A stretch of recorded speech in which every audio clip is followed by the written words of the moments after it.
peut-être que nous, on va partir comme des enquêteurs à la recherche de tous ces monuments du patrimoine à l'époque du Moyen-Âge. Et on va se questionner. Et ensemble, on va essayer de mettre en avant tout ce qui a été rénové par l'association des Amis du Vieux Village. Et on va vérifier si c'était des endroits qui étaient déjà là au Moyen-Âge. Bonjour à toutes. Bonjour le chien.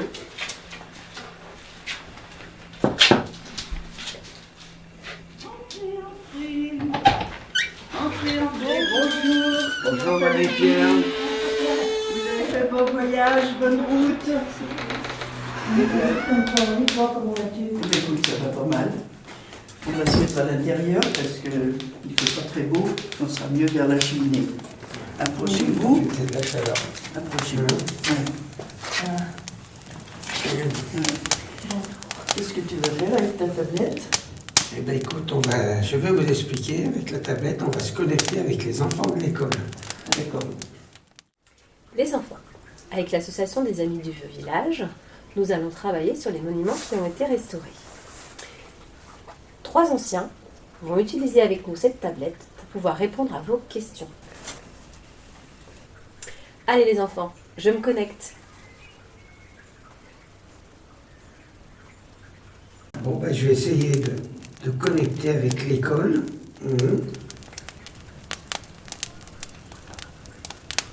Ah, Voilà. ça y est. Ça y est, j'ai la Connexion connexion. établie. Ils sont là. Bonjour. Bonjour Elodie. Je vous présente aux élèves. Bonjour les enfants.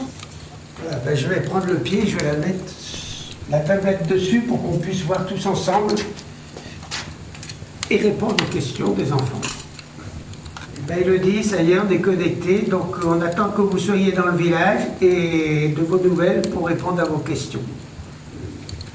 Eh bien, en attendant, nous allons prendre le café, en attendant qu'ils arrivent dans le village.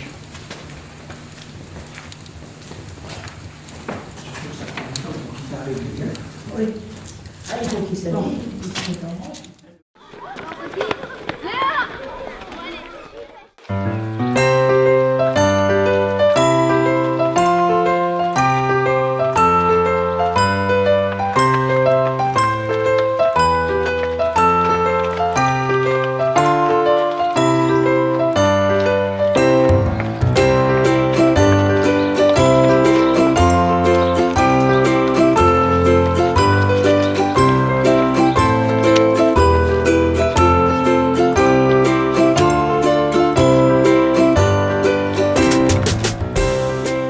Quelqu'un a des questions? Oui, Ilan? Comment ça s'appelle? Bonjour Dylan. Donc ici, on se trouve sous la voûte de la porte de Nizé. Hein, c'est la seule porte qui reste actuellement. C'était l'une des 4 portes du château qui fermait la ville de Ouin, le château d'Ouin. Le château et la ville d'Ouin. Attendez, c'est votre masque, je vais demander d'abord à Ben de lire le texte. Ici est née et a grandi Marguerite de Rouen en 1310. Prieure de la Chartreuse. C'est qui Marguerite de Rouen?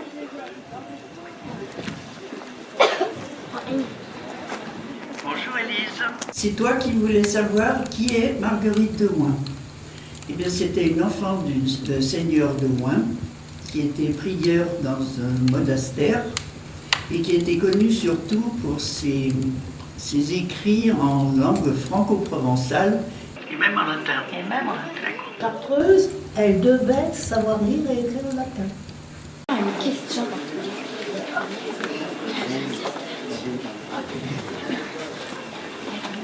Sam, tu as une question? Oui.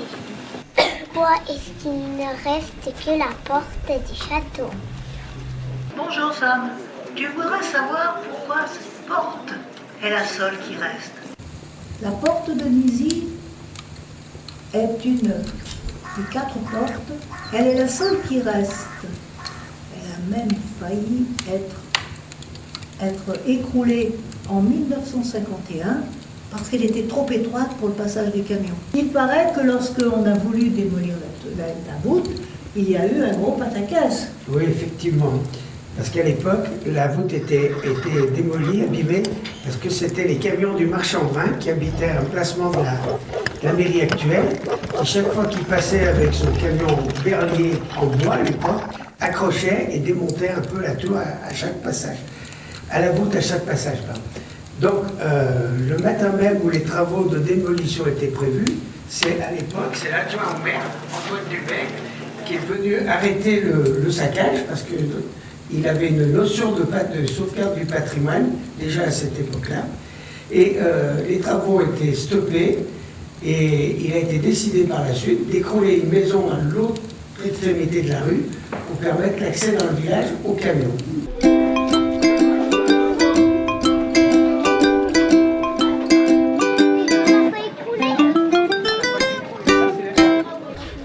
Léana, est-ce que tu as une question? Oui, c'est quoi ce bâtiment?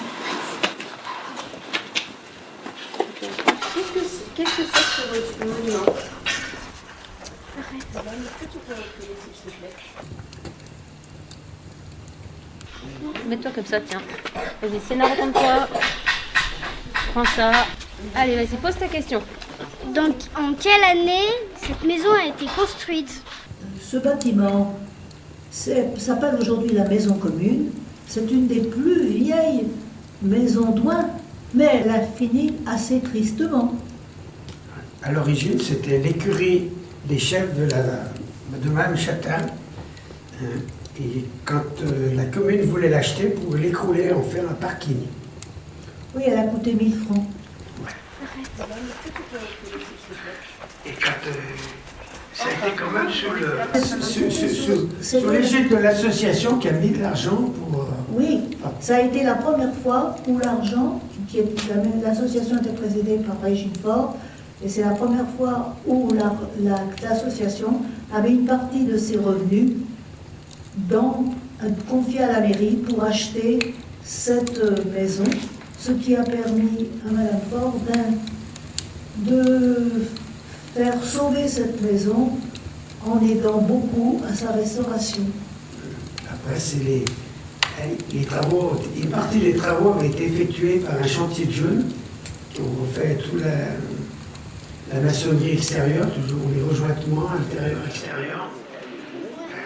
Et après, l'association s'en est servie d'abord d'un petit musée de matériel agricole. Après, ça a été la salle d'exposition aujourd'hui. Petit à petit,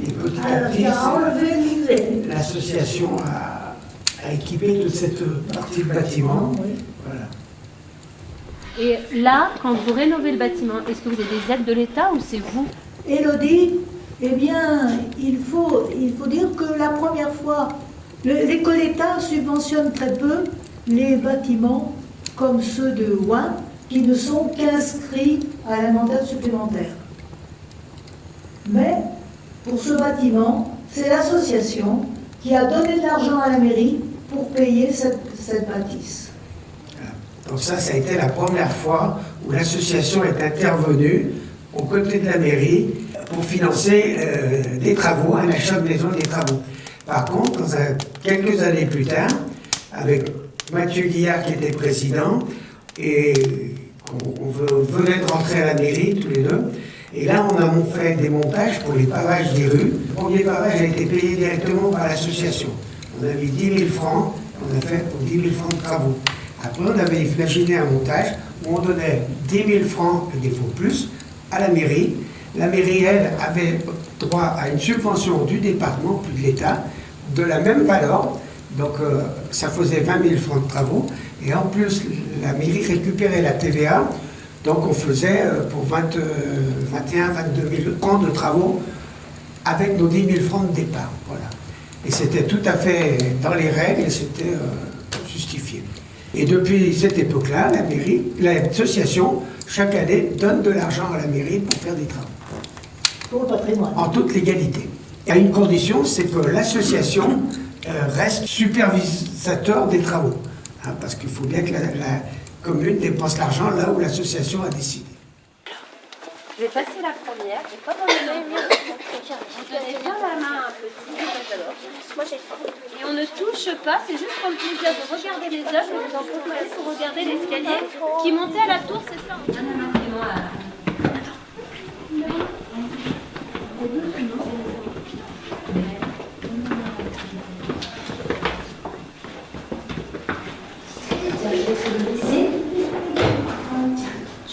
Et vous allez regarder là. Avancez. Avancez. Et bien dessous, en haut, là, il y a la tour. Qu'est-ce qu'il mettait dedans? Ici, là, dans cette pièce. De la nourriture.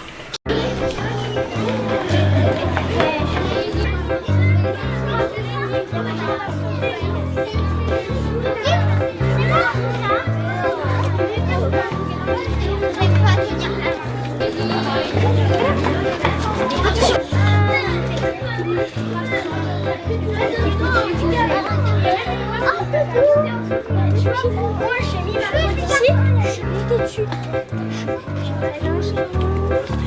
Est-ce que je sais faire ça?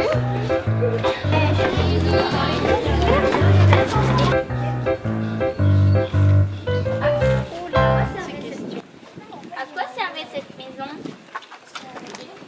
Bon, alors cette maison, elle a sûrement servi à plein de choses, à plein de gens qui sont venus. Moi, je suis là depuis 40 ans seulement. Il y a déjà longtemps que moi j'exerce ici, que j'ai mon métier de céramiste ici. Mais avant, ça a été une école. Ça a été, il y a eu aussi les sœurs qui ont vécu ici, où les enfants venaient suivre les cours de catéchisme. Voilà, après elle a vécu, quoi, et elle vivra encore après, quand je serai plus là. Qu'est-ce que c'était ici avant? Alors, c'était l'entrée du Château Neuf.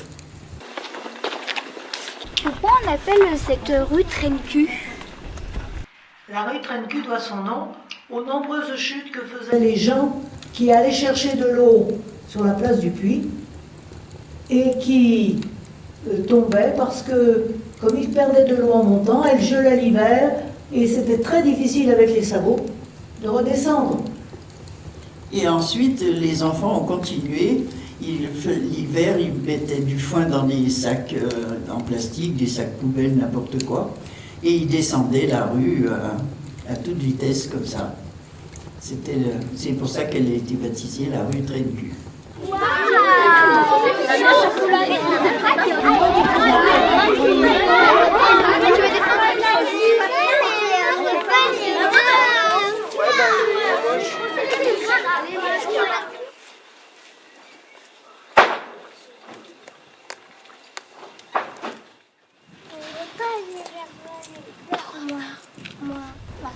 Comment ils l'ont fabriqué? Vous regardez la tablette. Faites ça, on va vous expliquer, mais vous regardez la tablette.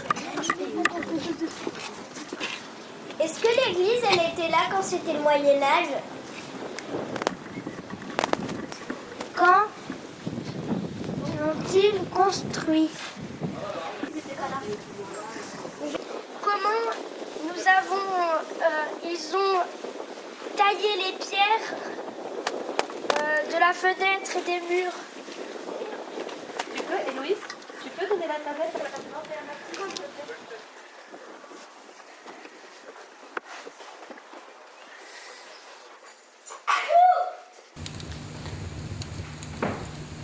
C'est qui a fabriqué le jardin là-bas? Qui a fabriqué le jardin?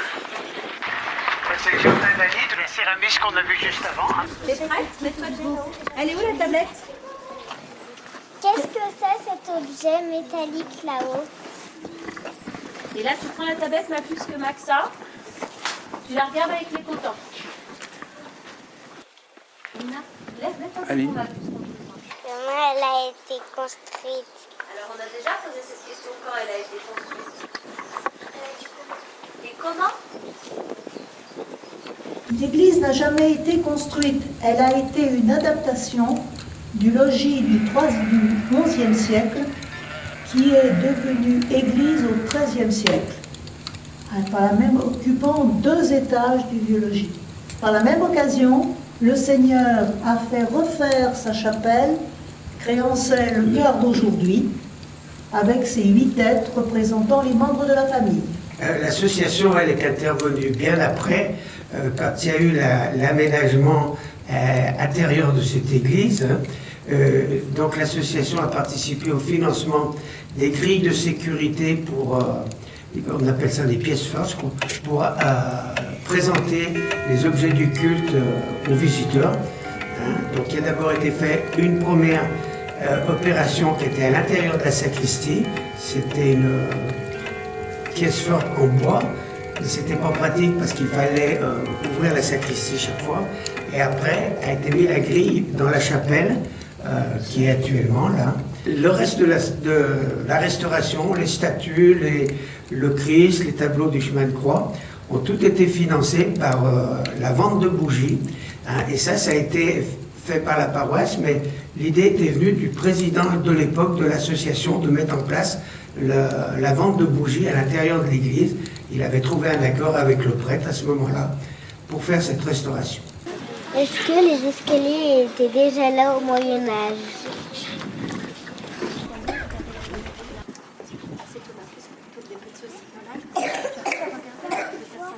Il n'y avait pas de marche d'escalier au Moyen-Âge.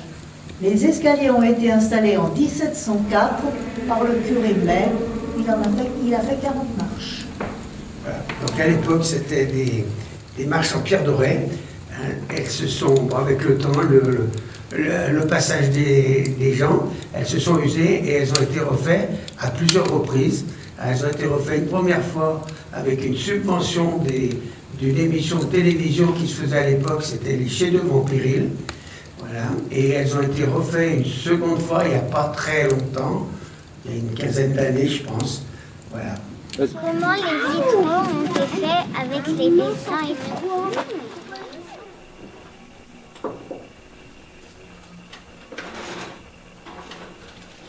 Alors, pour répondre à ta question, les dessins sur les vitraux sont des peintures appelées grisailles qu'on applique après la découpe des verres et avant le montage en plomb.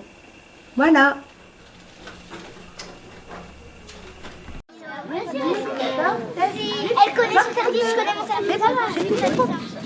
Pourquoi l'église elle est faite en pierre dorée? Est-ce que les pierres de la rue sont les mêmes et faites comme l'église? Donc effectivement, les pierres des maisons sont les mêmes que les pierres de l'église, parce qu'à l'époque, on prenait les pierres sur place. C'était les pierres qu'on trouvait dans le sol, et des fois on creusait pour démarrer la maison, et on se servait même de ces matériaux pour commencer la construction. Alors la pierre d'ici, c'est une pierre calcaire chargée d'oxyde de fer, c'est pour ça qu'elle est dorée. Et en plus, la particularité du sud du Beaujolais, de chez nous, c'est que ces pierres ont aussi de la silice à l'intérieur. C'est pour ça que les pierres d'ici, quand le soleil brille, n'ont pas le même reflet que quand il pleut, par exemple. Dans les Monts d'Or, plus bas, il y a des pierres dorées, mais qui n'ont pas de silice, et elles ont toujours la même teinte. Et cette silice contient du silex qui a permis de refaire une maison, parce que ce silex avait été mis à l'intérieur du rempart. Et notre église contient aussi des grès, parce que le grès étant plus solide que la pierre dorée, les angles du château du XIe siècle étaient faits en grès. Est-ce que la rue elle était toujours comme ça et le pressoir aussi? Donc la rue n'a pas toujours été, la rue était là, mais beaucoup plus étroite. À l'époque où on a refait la voûte, qu'on devait l'écrouler, qu'on a parlé tout à l'heure, c'est là qu'a été décidé d'écrouler la maison à l'extrémité du village.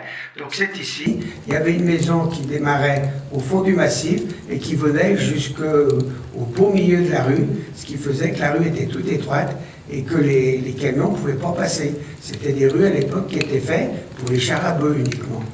Alors vous avez vu le pressoir? Oui. Allez, vous me regardez? Alors, 1, 2, 3, préparation, je passe à Jean, et là tous les autres se taisent, et Jean il parle fort fort. Comment le pressoir marche-t-il? Quand le pressoir s'est fabriqué. Comment le pressoir il est arrivé là? Comment il s'est fait? Alors ce pressoir, il n'était pas ici à l'origine, effectivement. C'est un pressoir qui appartient au département du Rhône. Il était stocké à Saint-Just-d'Avray et le département a dû s'en séparer parce qu'il gênait. Et le maire de l'époque, qui était conseiller général, l'avait stocké dans l'ancienne salle des fêtes. Donc il est resté pas mal d'années dans l'ancienne salle des fêtes. Et puis quand il a fallu, la commune a vendu l'ancienne salle des fêtes, il a fallu le déménager. Donc l'association l'a fait transporter sur le lieu actuel. Donc il a été tout démonté pièce par pièce et remonté. C'est comme ça qu'on déplaçait tous ces matériaux viticoles à l'époque. Et puis avec le temps, la pluie l'abîmait un petit peu. Donc l'association a fait, toujours en partenariat avec la mairie, a fait construire ce bâtiment pour l'abriter. Donc c'est un bâtiment qui a été fait par les Compagnons du Tour de France. C'était un devoir des Compagnons du Tour de France. Donc c'est une charpente en chêne avec un toit arrondi sur une partie, recouvert de tuiles creuses. Et les tuiles ont été fabriquées par la tuilerie de Ouin, qui était en activité à l'époque. Ce pressoir date du 19e siècle. Il fonctionne grâce à deux roues, l'une horizontale qui est adaptée à une vis et une autre verticale qui est équipée d'échelons, des écharassons, qui permettaient à un homme de monter le long de cette roue. La roue horizontale avait la corde et on la faisait passer sur la roue verticale en grimpant sur cette roue verticale de façon à changer. Et ça faisait, grâce à la vis, descendre la roue horizontale qui arrivait pour appuyer sur la charge de raisin qu'on devait écraser. La table a été tellement abîmée qu'elle a été changée et on a été chercher une nouvelle table chez la famille Guillard où elle a été changée. Et ce sont les amis d'Ouin qui ont fait le transport et la reconstitution. Pourquoi il y a un musée? Allez, premier. Alors, pourquoi le musée est là? Pourquoi il y a un musée ici? Eh ben, c'est simplement parce que à Ouin, depuis 43 ans, existe le Festival international de musique mécanique. Donc aujourd'hui, c'est le plus ancien et le plus important d'Europe. Voilà, donc ça se déroule sur un week-end en septembre. Et au fil du temps, il y a des passionnés qui ont dit on va exposer nos matériels toute l'année, nos collections, pour que le public puisse en profiter lors des visites du village les autres jours de l'année. Ce musée a été créé, est aujourd'hui dans le sous-sol de la mairie, et les bénévoles de l'Association des Amis du Vieux Village d'Ouin valorisent des bâtiments communaux, que ce soit la tour du XIIe siècle, avec son musée, la maison commune, avec ses expositions, datent, elles, du XVe, XVIe siècle, et même des bâtiments du XXe siècle, comme le musée, qui est le sous-sol de la mairie annexe. Voilà, j'ai aussi oublié, le festival est organisé par les Amis du Vieux Village d'Ouin. Une grosse manifestation qui prend beaucoup d'énergie et mobilise en gros 200 bénévoles. Allez.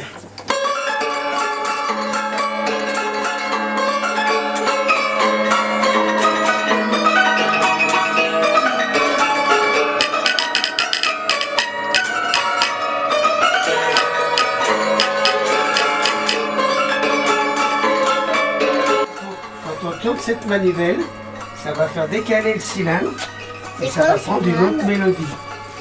C'est quoi une cylindre? Le cylindre, c'est ça. C'est quoi les fils? Alors, c'est pas les fils, c'est les cordes. Ça s'appelle des cordes, c'est comme dans un piano. Tu connais les gros pianos? Et ben, c'est comme le marteau. Le marteau, c'est ça. Il va taper sur le fil et il va faire la musique. Et là, ici, les petites boules, ça fait quoi? Ça fait des sons. Puis là, t'en as sur le triangle aussi. Ça s'appelle un triangle et t'as des notes qui viennent jouer, taper sur le triangle.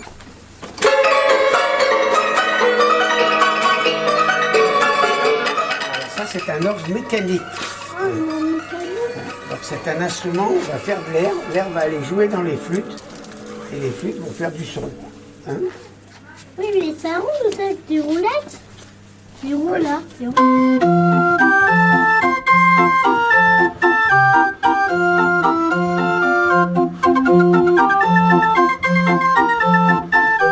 Ça, c'est ce qu'on appelle une carte perforée.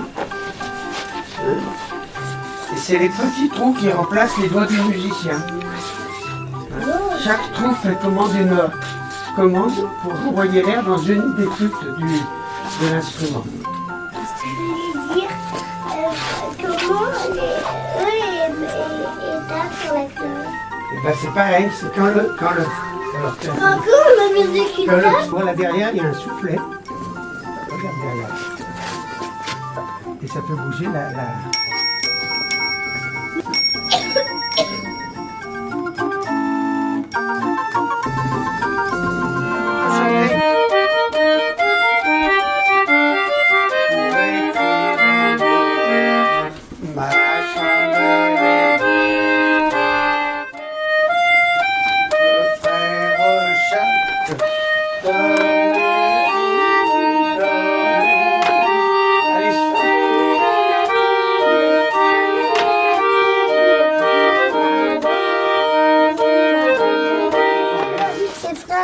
Je le connais. Tu connais celui-là?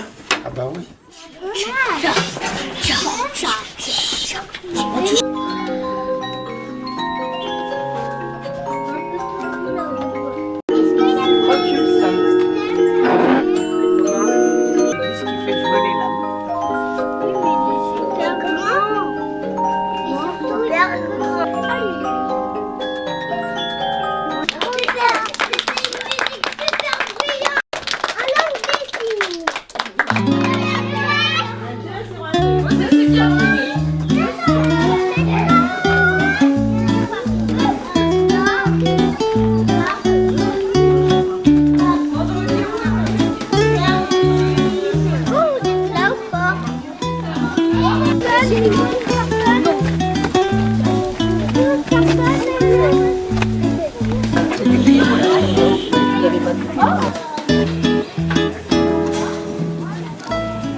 Quand est-ce que la tour a été faite?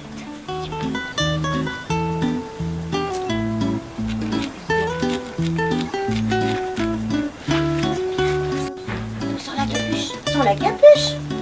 Oui, bleu. Oui, bleu. La tour a été construite au XIIe siècle. La tour a été donnée en 1912 par Marie Gros. Ils étaient possesseurs de cette tour depuis le XVIIIe siècle. Pourquoi il y avait des échafaudages? Pourquoi il y a des échafaudages? Parce que la tour, actuellement, elle est en travaux. Hein, donc elle a tout son rejointoiement extérieur, qui est en train de se refaire.